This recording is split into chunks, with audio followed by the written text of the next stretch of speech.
What's up, everyone? It's the Geek, and I'm here with Alex Caruso from Fresh Fantasy, and we're taking a look at the top 12 fantasy players for 2022. Let's do this.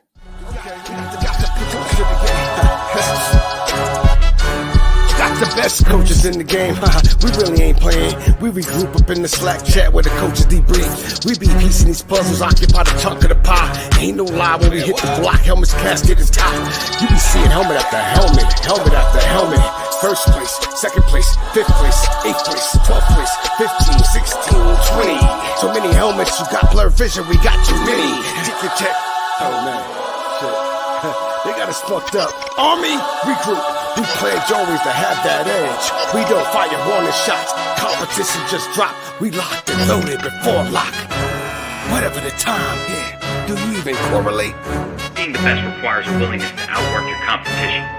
There's always someone smarter, faster, sharper, more naturally gifted to come around.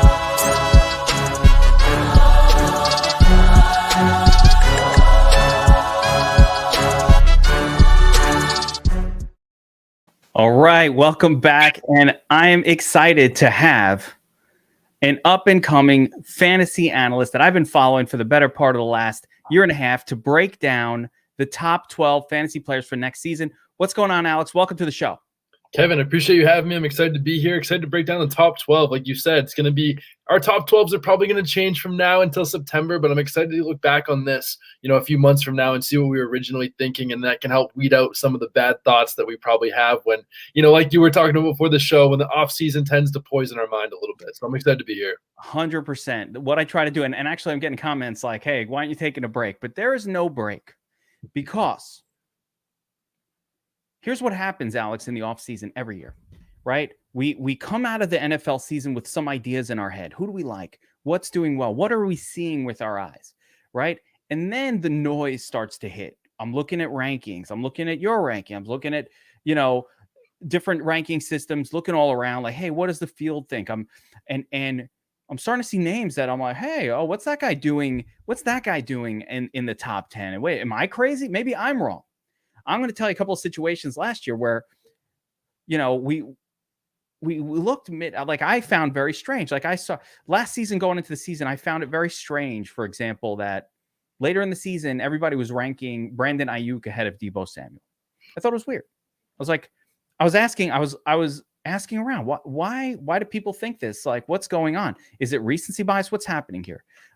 Same thing with Woods over Cup. A lot of weird situations last season and then, it starts to convince you, oh, maybe they're right. Maybe I'm wrong. So I love doing a show right after the Super Bowl, and that's why we're here on Tuesday, Super Bowl Tuesday, to break down our top 12 PPR standard. No, we're not talking Superflex here. Superflex muddies the water, Alex. Do you like Superflex fantasy football at all? Or are you a Superflex guy?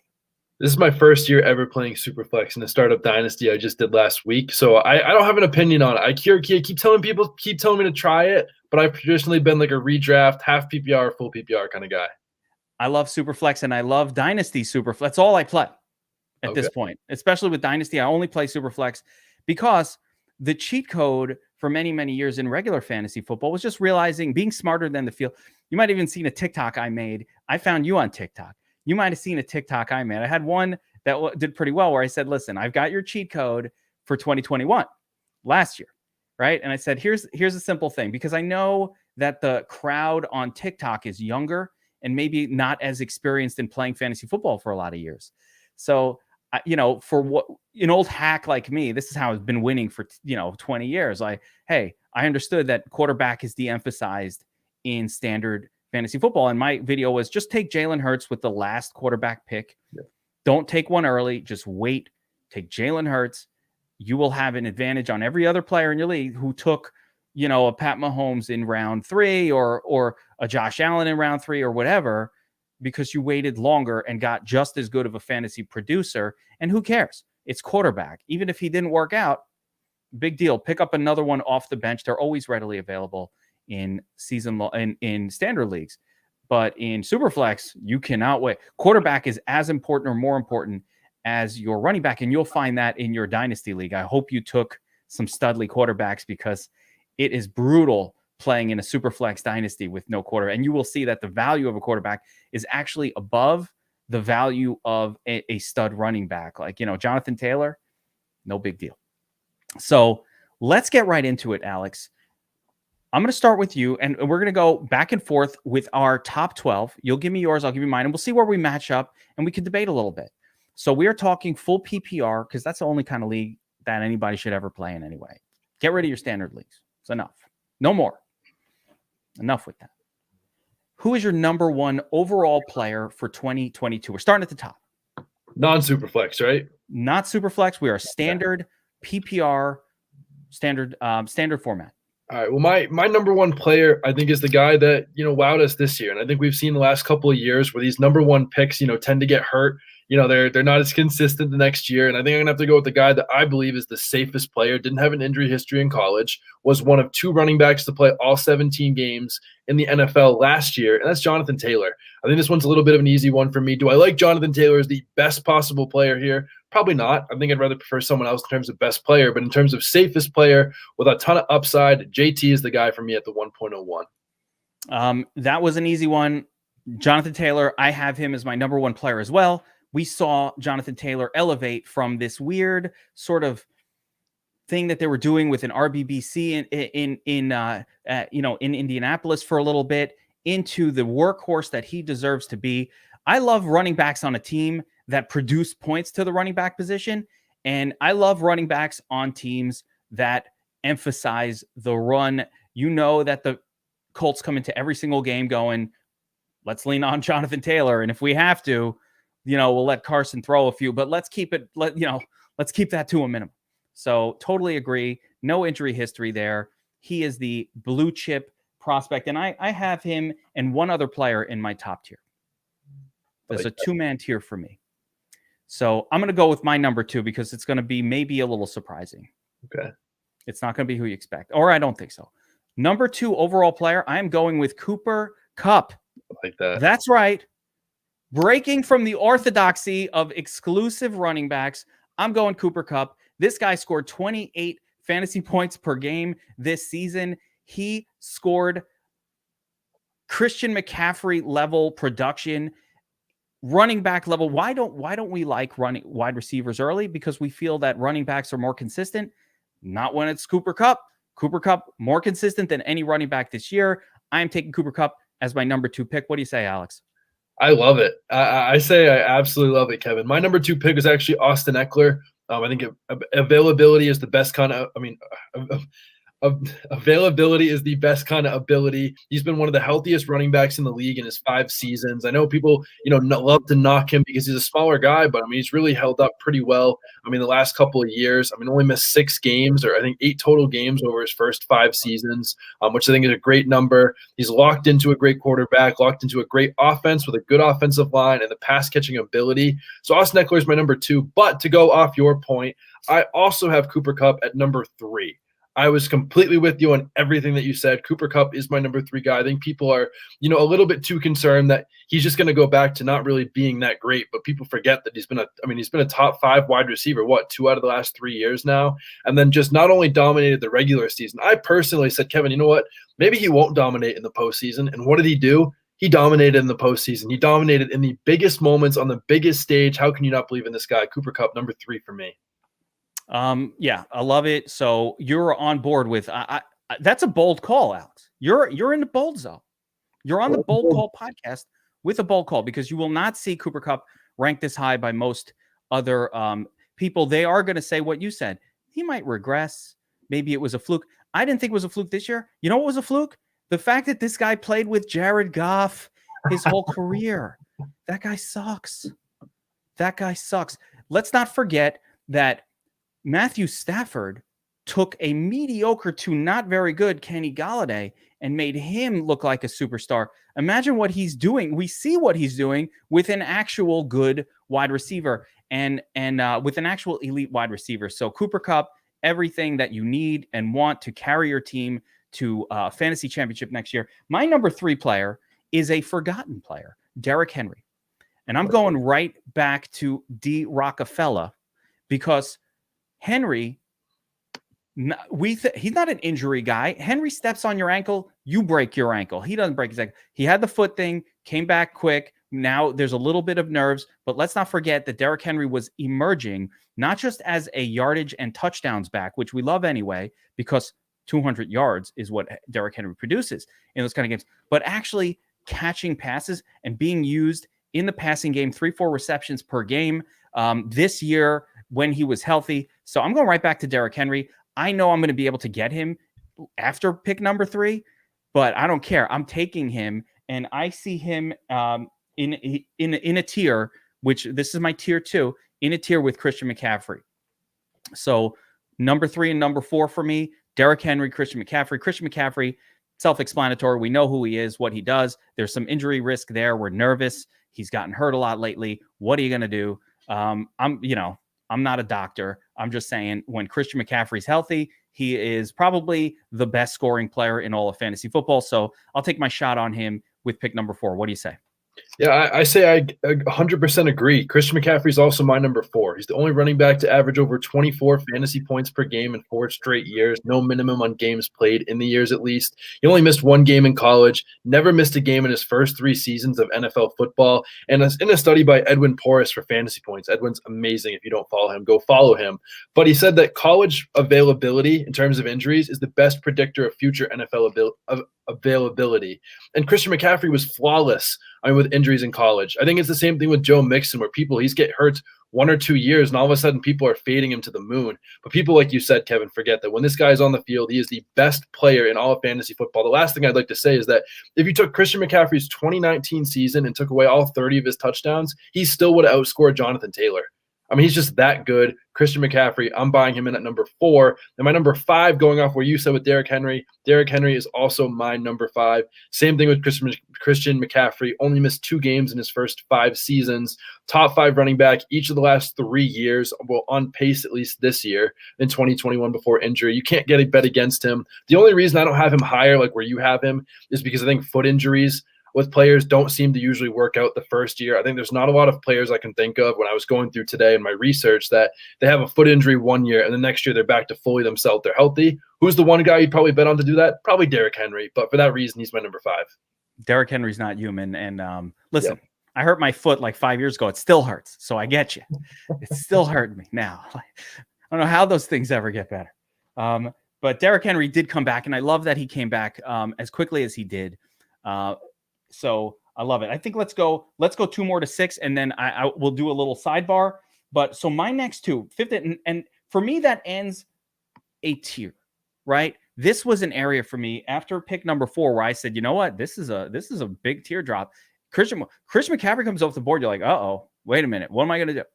Right? Real choices. So a significant teardrop happening here, but I'm going with a little bit of youth at the running back position here. I love the fresh young legs. Right? I'm going with the youth. There's some temptation to go with a Dalvin Cook here, some of the elderly gentlemen of the position. But I'm going the opposite. And my next 2 in a row are going to be Naji Harris and Javonte Williams. Now, with Naji Harris, there is some risk. We don't know who the quarterback is going to be for the Steelers, but I have a little bit of faith. I will change this pick if it's Mace Rudolph or somebody like that. But I have faith. Or if it's some rookie that is going to be terrible, as the rookie class probably will be this year. But I have faith that the Steelers will get this figured out, bring in somebody who is decent. And assuming that does happen, I'm going with Naji Harris here. Young legs, tons of work, all the touches on his team. They're going to need him to catch passes and be after him. And I might like Javonte a little bit more. Right now, the situation with Javonte is in question. We don't know if Melvin Gordon is going to be brought back. If Melvin Gordon comes back, obviously this will have to change. But I'm going under the assumption that Melvin Gordon signs somewhere else. Maybe they bring in a Carlos Hyde style backup running back to back up Javonte. Why wouldn't you? He's a top pick. You took him to be your stud running back, and we saw what Javonte did given the workload. Again, going back to the Broncos, that is a team that produces points traditionally to the running back position. They want to run the football. Give me Javonte Williams right there. Javonte and Naji Harris, couple of young guys. What do you say? Ooh, I like that. I like that. I do not have Javonte in my top 12. I do have Naji. We'll get to him later. But my number 6 pick is Devonte Adams. I think normally I would not have a wide receiver this high, but it is PPR. And we saw how unavailable running backs were last year, even the top ones. It wasn't just go get a top guy like I was trying to do in every league. Devonte would be my number 6 pick. He's been a top 3 wide receiver 3 of the last 4 years. It seems like in all likelihood, Aaron Rodgers will be back, similar to Javonte. If Aaron Rodgers is not back, if he retires or gets traded to the Broncos, maybe with Javonte, I think that Devonte is a top 2 wide receiver in fantasy football still. I absolutely love him, and I would be taking him at number 6. Love it. And I have to say, I've got Devonte Adams at number 7. So we are similar in our thought process. Now, real quick, I want to go to a couple questions from the audience. So first of all, Gino, what the hell's going on? What do you haven't played fantasy football? This is madness. If you get on the Sleeper app, they are my favorite app for fantasy football. I'm sorry, not a paid plug. They're not sponsoring the show, but I like the Sleeper app, and Sleeper is doing a lot of things where they're facilitating the leagues. What I've done is on the Sleeper, there are these groups, and you get in there and they're like, hey, I'm starting up a new dynasty, and it's all done via League Safe. So you feel comfortable with your funds.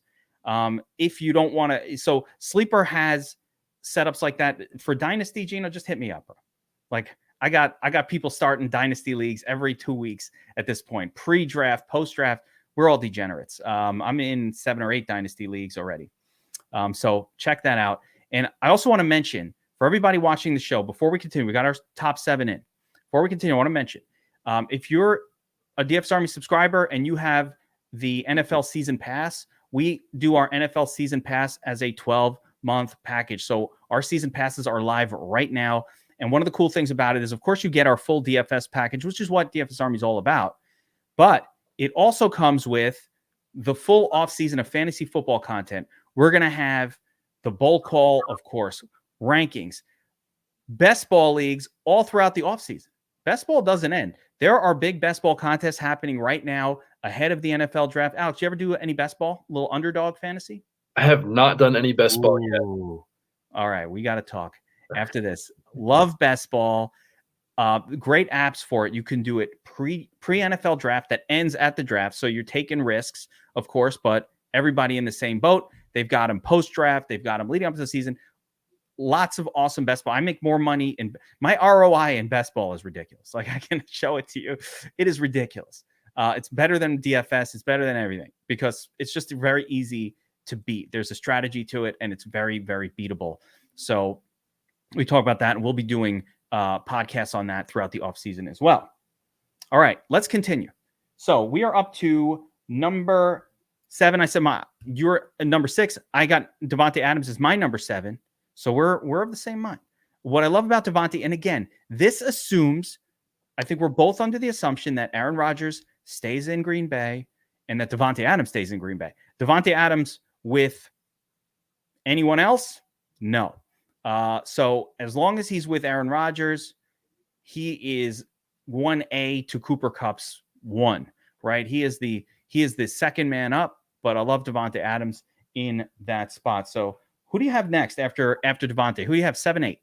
This is where I had a really tough time, going in these, because I think that what people don't understand is that they think that there's like massive gaps sometimes between these players. And at this point, I'm just splitting hairs between 7 and 12. And my number 7 is actually Justin Jefferson. Again, partially because of how concerned I am about these running back injuries. I know there was less running backs than there have been since 2000 to play at least 70% of the snaps. There was only 6 running backs in the entire league to play at least 70% of the snaps, which is why I'm feeling a little bit more wide receiver heavy. Justin Jefferson, his first 2 years, the wide receiver 6 and wide receiver 4 in PPR. I expect him to take another year 3 leap. Adam Thielen is a year older and a year probably more injured. Kirk Cousins is a good quarterback to play with Justin Jefferson. I don't care what anyone says. Justin Jefferson's as safe as it gets. He's as good as it gets, a fantasy football star for years to come. And I think that Justin Jefferson is worthy of a number 7 pick for week-to-week consistency.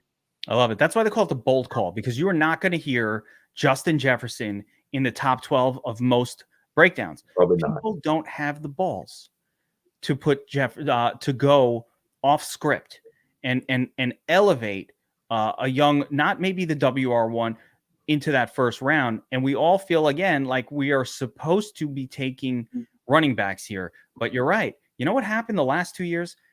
I've never been a big fan of zero RB or any of that, right? It's never been my thing. I always kind of think it was stupid. But I have to say, in the last couple of years, we've seen that the running back position is so injured.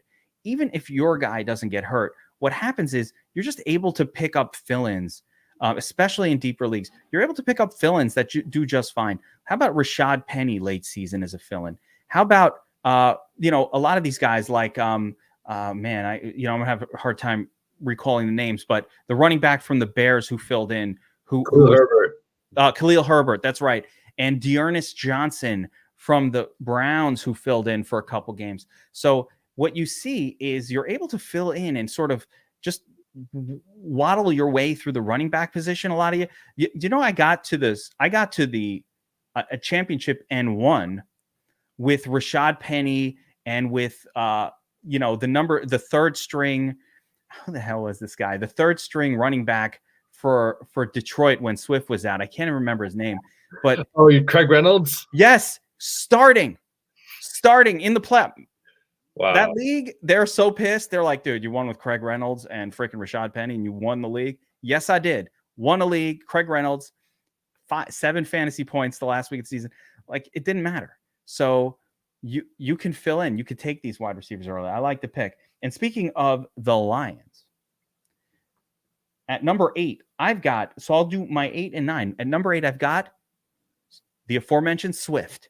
Now, if I know you're a big Swift fan, I saw it on the Twitter profile. So what do I like about Swift? Listen, I think he can take another step forward in terms of his running up the gut and his workload this year. But the PPR upside of this kid is massive. He is a wide receiver and running back all in one. I want to see a little bit more of the running back part, and I would love to see Detroit suck less than they do. I hate running backs. I'm not a big fan of running backs from bad teams, and Detroit is definitely a bad team, but the role that Swift plays is so pass heavy that it makes up for it in PPR leagues, and he's an explosive guy. I think he's, talent wise, and this might be distracting me. Talent wise, I thought he was the best running back coming out in his draft class. So I'm still maybe a little enamored by the talent. What do you think? I love Swift. He's personally not in my top 12 just because, again, I think he's going to hold up injury-wise. I think, to me, he's just outside of my top 12. But, everyone that knows me on Twitter or TikTok knows how much I love DeAndre Swift, so I'm always for the hype. I would just have other guys that I would prefer a little bit, but I love the Swift pick. I don't think there's any spot almost that taking Swift is too high. Me personally, at number 8, I don't love this, but I think he's just way too talented to have this low. And it's Dalvin Cook for me. He's never played more than 14 games in a season, but you could also say the other flip side of it is the last 3 or 4 years, he's never missed more than 4 games in a season. He's an unbelievable talent. I think he's a top 5 running back in fantasy, obviously, when healthy. But he's the least healthy player I have my entire top 12 list, so he's dangerous. But when you get a guy like we were talking about Christian McCaffrey at 4, I think Dalvin Cook is somewhere at 8. When the player is that talented, you have to take him. And for once in Dalvin Cook's career, his touchdown luck was not very good this year. He did not have a lot of touchdowns relative to his touches and relative to his normal touchdown rates. So I expect it to regress. I don't like the injuries, but to me, he's worth it at 8. And did you already give your 9? Do you want me to give my 9 as well? Go ahead. All right, my number 9 is Joe Mixon. I'm sticking with these 26-year-old running backs, and maybe that's not a smart thing, and I should be going for more of the younger guys like you are. But Joe Mixon was the running back 4 in 2021. He's played 16 games in 2 out of the last 3 seasons, and he's played at least 14 games in 4 out of the 5 seasons he's played in his career, dating back to the old 16-game seasons all the way back 2+ years ago. But Joe Mixon is a great offense. That he's playing with a good offensive line coach. Frank Pollack was a big reason that I really believed in him this year. And again, he's younger. He doesn't miss a lot of games. And again, we saw that in the Super Bowl that when Joe Mixon's not on the field, bad things happen. He plays one of the highest snap percentages in the league for the Bengals. Again, I think he's safe. I think he's a great player. I think he's a great talent. And I think he's a great pick at the end of the first round. I like the Joe Mixon pick. And here's a fun fact that you might not know. Ooh. Joe Mixon was a member of the DraftKings Millie Maker winning lineup 6 times this season. Wow. Which is an exorbitantly high. That is an incredibly high ratio, right? and always at low ownership. And the reason is because Joe Mixon really is a fluctuating player. Like, he has the 30-point game, the 35, and then it's like an 8. And I don't know what's up with that, but he's definitely a player that gets wide range of outcomes. I think a little bit of it in my study is due to he's just not a great pass blocker. He's actually one of the worst pass blocking running backs in the NFL. And so maybe the terrible offensive line of the Bengals has something to do with that, but that's the reason they seem to take him out on occasion for P. Ryan, or when they're in that pass heavy, we need to play catch up mode. But I think this Bengals team has turned a corner, and we're not going to see as much of them kind of trailing and playing from behind as we've seen in the past few seasons. So I like the Mixon pick, and he's right there for me too. So these next 2 picks for me, 9 and 10, are guys that you've already mentioned. I'll actually go my next 3 because they're 3 guys that you've already mentioned. So I'll get us to 11 with Eckler at 9. Aforementioned. Now, I'm a little lower on Eckler than you are, primarily because he just doesn't score touchdowns, and that annoys me. Yeah. It's just the touchdown thing. I want more tutties for my guys. I got Mixon here at 10 and Dalvin Cook at 11. And one thing I'll add for Dalvin Cook is, one of the things I love about Dalvin is he's very handcuffable. When you get Dalvin, you need, now I don't know if it's going to be Alexander Madison this year. I don't know. He might be a free agent, I think. But whoever it is, you need the backup. Because at the very least, when you have the backup, you've locked up what is a very lucrative backfield situation. So like when I play best ball, if I got Dalvin Cook last year, I make sure I have Alexander Madison, and that rode me through an entire season. Hey, I had a running back scoring points every single week. So I like players that are very cuffable, and Dalvin is very handcuffable. So I think you're at number 10, I believe. Yes. My number 10 is a player that you mentioned earlier, and that's Naji Harris. I mean, running back 3 in 2021. Again, he was the other running back to play all 17 games this year besides Jonathan Taylor. Led the NFL in touches. The only reason I have him this low is just because of the uncertainty on offense. We saw with Big Ben, obviously, volume is king. And I remember I put out a stat on TikTok that I was getting roasted for, is that it was like 98% of running backs that have at least 320 touches in the season are top 8 running backs. Top 8 when they have 320 touches. So if Najee's healthy, he's going to get that. But I just think because the uncertain offense, I think it caps his upside a little bit. But that's hypocritical of me to say, because he literally just had an uncertain offense and finishes the running back 3. I just trust a little bit of these guys talent-wise a little bit more. I trust their offenses a little bit more above them. That's why I'm willing to take it. But if you want to take Najee higher, I have no problem with that. And my number 11 to match with you, this is where I really struggled, but it's Tyreek Hill. I mean, Tyreek Hill missed more than one game, just one time in 6 seasons. The last 4 years, he's finished as the wide receiver 1, 31, 2, and 6. He's tied to the best QB in the NFL. He's been great every year, but regardless of the competition that he faces target-wise with Travis Kelce, I think he's entering his prime at age 27. And I just think he's a ridiculous talent that is good every year in and out. But the one thing that, of course, Kevin, I know you're going to bring up is his consistency, which is a little bit, tough to deal with. But I'm going to lean on him being more like last season, where he actually was more consistent week to week with the boom games, rather than this past year where he was a little bit less consistent. But I'm willing to take him at 11. Yeah, I think he's the perfect kind of player to take there. Again, a guy like Tyreek Hill will carry you 7 weeks of the year where your rest of your team can have just done nothing, and this guy got you 40, 50. Anybody who has that level of upside, and we saw a little bit of a tailing off of Travis Kelce's effectiveness this year as well. I don't know if that's going to continue next year. I think it could be just 1 year of a little bit of kind of like just a little variance for Kelce. Tyreek had really good volume this season, much better than in past years too, where he was seeing that 8, 9, 10, 11 targets really consistently this year, even if the production wasn't always there. Mahomes had that weird kind of stretch of games where he was off as well, which affected Tyreek. But I like Tyreek Hill. This is a tough spot for me. This part of the draft, because there's a lot of players that belong here. Swaggy P in the comments talking about Jamar Chase. This is a little soon for Jamar Chase for me in redraft.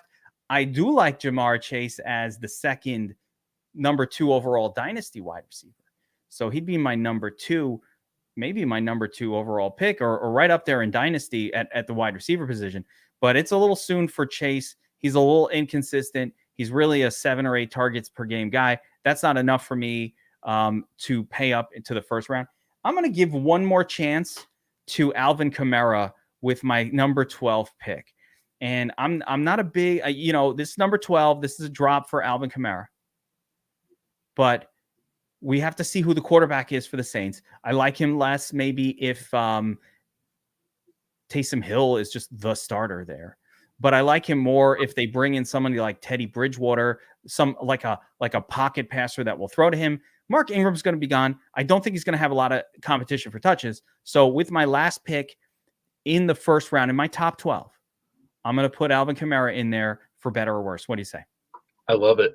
I love it. Fun fact about Alvin Kamara, he's played 5 seasons, and his worst finish in fantasy football was the running back 9 in 5 seasons.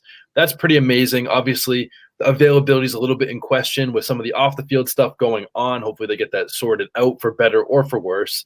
But Alvin Kamara, like you said, is an amazing talent. And I feel like we've had a great show here, Kevin. I appreciate you having me on, but I'm a little scared how you're going to feel about this one. But I have Jamar Chase at 12. I'm going to lean into my guy, Drew Ozenchuk, DF Bean Counter, who I consider one of the best dynasty analysts out there. And he basically said that Jamar Chase could be as good, if not better, than Calvin Johnson. And I trust that guy as much as anybody in the fantasy football community. And I thought he was right on more than just about anybody else this year. And Jamar Chase, I think, is a generational talent. He is an amazing quarterback. He's going to have an amazing career. I know this isn't dynasty, but Jamar Chase was still above Tyreek Hill this year, finishing as the wide receiver 5. And I think the targets are going to go up. I think guys like that, we're only going to see the targets go up. I don't think he's just going to be a 7 or 8 target a game. But obviously they have a very big offense with a lot of different guys that can blow up week to week, and his consistency is a little bit hurting. But the last thing I'll say real quick, if I can, I know I'm being a little long-winded, it's just that normally any other year, this list would be almost all running backs for me. But because of the injuries and because of the constant decrease in snap percentage, this is why I have so many wide receivers in this list. And I might be clowning myself, 6 months from now saying running backs all the way like I've always been. But Chase the guy I'm willing to bet here. But Alvin Kamara is a really nice one as well. I really like that pick. Yeah, and like I said, there's no formula. I love Jamar Chase in Dynasty. And again, I would actually I think he's in competition with Justin Jefferson for the top overall wide receiver in if you're in a Dynasty and you're doing a startup this year, and we'll talk. We got a lot of time for Dynasty stuff, but if you're in a start, that first, you're not taking Cooper Kupp. Like, he is not the number one. He's old. Right? He's 29, going to be 29. He's old. I love what he's going to do the next 3 years, but what you want is a player like Chase or Jefferson, I think, number 1, and A.J. Brown to build around these young studs that look like they're kind of unstoppable at the wide receiver position that should have 7, 8, 9, 10 years of productivity ahead of them. I want to ask you about a player whose perception probably changed in the last 3 weeks more than anyone else, which is Cam Akers. Yeah. All right. So I got to bring up Cam Akers because this is the right after the Super Bowl show. Sure. And, for a minute, Cam Akers I see Cam Akers right now. When I was doing a little research for this, I looked at some top 12s just to see where the field was at. Cam Akers' name was coming up as a top 12 fantasy pick on some lists. Like, they're still out there. I don't want to call anybody out. But then we saw a guy who just didn't look that good. Now, it could be the Achilles still affecting him, which is very possible. It could be he's not that good. It could, there's any number of things. But what do you think in terms of Cam Akers? Where is he in your hierarchy at the running back position right now? We just saw the Super Bowl. Didn't look good. Didn't look good in the previous 2 games either, even with the volume. Yeah, it's funny. It's actually really funny you say that, and you don't have my show sheet in front of you. But under Jamar Chase at 12, I wrote honorable mention at 13, Cam Akers, for the exact reason that we're talking about him. That he would have been in my top 12 if he didn't look not so great, in the playoffs. But again, I think the thing that is going underrated, and this is where recency bias comes in all the time, where we can get value, in fantasy football, is, again, people are going to remember Cam Akers the postseason, not the fact that he did something no player has ever done before and coming back from Achilles injury, and now has another 7 months until next season when he recovered from the surgery in just 5.5 months, and now he has 7 to get better. Obviously, I'm going to listen to the injury analysts and people like that know what they know about Achilles injuries a lot more than maybe you and I do. But I love Cam Akers. He was going to be my flag plant, if not Swift. So I think things are going to get a lot better. And I think the fact that he was even on the field playing, and again, the last thing I want to say about Cam Akers that makes me confident in him is like neither Darrell Henderson in the Super Bowl or Sony Michel were doing anything more than Cam Akers. I'm not making an excuse because Cam Akers, we expect him to be much better than those guys. But the fact that he still was just as good as both of those guys, throughout the playoffs, I know Darrell Henderson only played one game.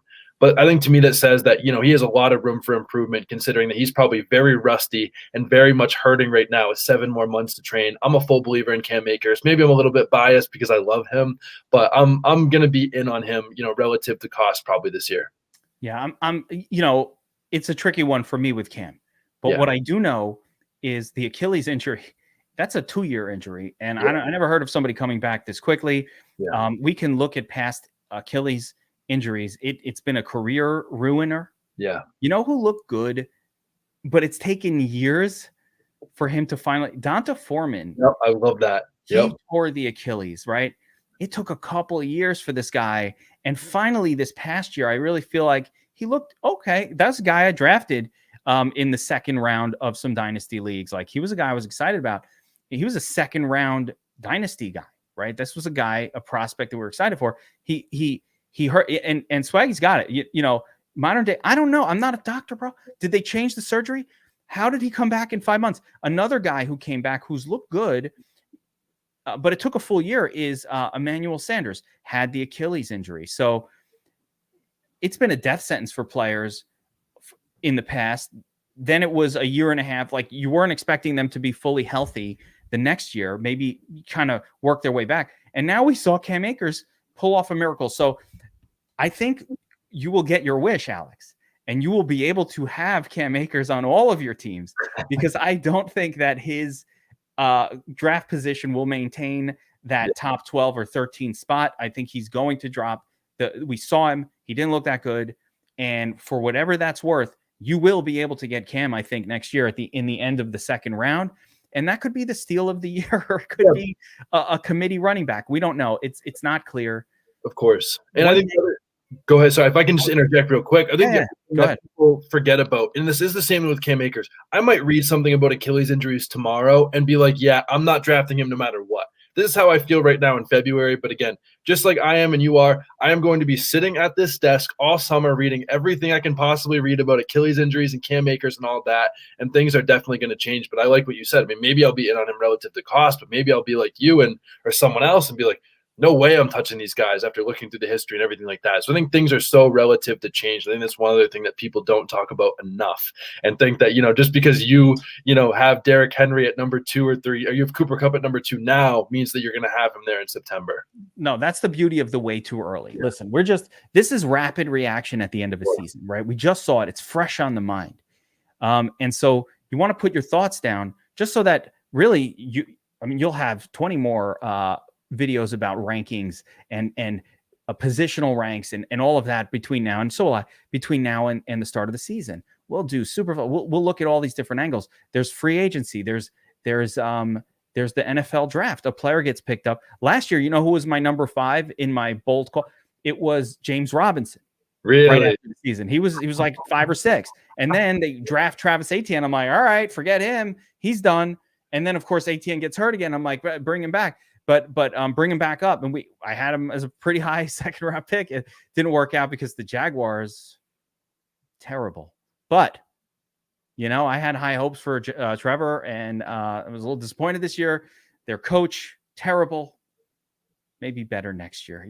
I can't blame Trevor for what happened with Urban Meyer and that mess in Jacksonville. We'll see what happens next year. But I'm trying to think of any other late season kind of changes, but that guy he was the primary. It was really Cam Akers affecting his draft status late. And of course, Odell Beckham getting hurt. I think he's pretty much going to be out of the picture next year. Now, unfortunately, I was really liking Odell coming into the final game in his role with that team. And now it's unfortunately toast. So but I'm glad that if it's similar to Andrew Garfield in the Spider-Man movies, in No Way Home, I love that if this is it for Odell Beckham, that he is going to go out on a positive note and that people are going to remember him as revitalizing that small bit of his career if he does happen to retire. I don't think he will. I don't think he will. I'm happy, at least similar to like an Andrew Garfield and Spider-Man, that, you know, people have positive thoughts about him now, because I thought it was ridiculous what people thought about him, that he was the problem and not Baker. But I know that does tend to happen with some other diva wide receivers. So fair thoughts by those people. We're of the same mind. I've been talking about this all year, that everybody called Odell the poison. Yeah. It turned out Baker just sucks. Like, oh, all right, that's good to know. I was believing it too. I'm like, how did this guy? Odell was on all my dynasty teams, all of them, because he was so easy to get late last year that I was just taking him very late. And I just kept thinking, like, he's too talented. Why he's got to be good. He's the only guy, and he sucked for the first half of the season with Baker. And I was like, all right, I took a shot, and then this change, and just having a real quarterback. And we saw a lot of that as well with just Cooper Kupp, right? We saw a great quarterback really makes all the difference in the world for these guys. So that's really awesome. Alex, that's going to do it for the bold call. That's our top 12. This was awesome having you on here. I want to mention again, if you guys watching this, you want a full year-round subscription for both fantasy football, best ball content, daily fantasy football in season. Everybody knows DFS Army is the best spot for daily fantasy football advice and all of that. We have our season-long 12-month pass still going strong, $199 full season. So if you go to dfsarmy.com, it's in the description below. Check it out. Get signed up. If you want to check out Alex Caruso's stuff, you can check out the Fresh Fantasy Podcast on your Twitter feed, on your Apple, Podbean, Stitcher feeds, the Fresh Fantasy Podcast. I know you hit your 100th episode recently. My man is churning content regularly. And of course, on Twitter at fresh_fantasy, and at TikTok at fresh_fantasy, and on Twitter at Alex Caruso. Look out for the basketball player, Alex Caruso. Different guy. Also loves fantasy football. Different guy.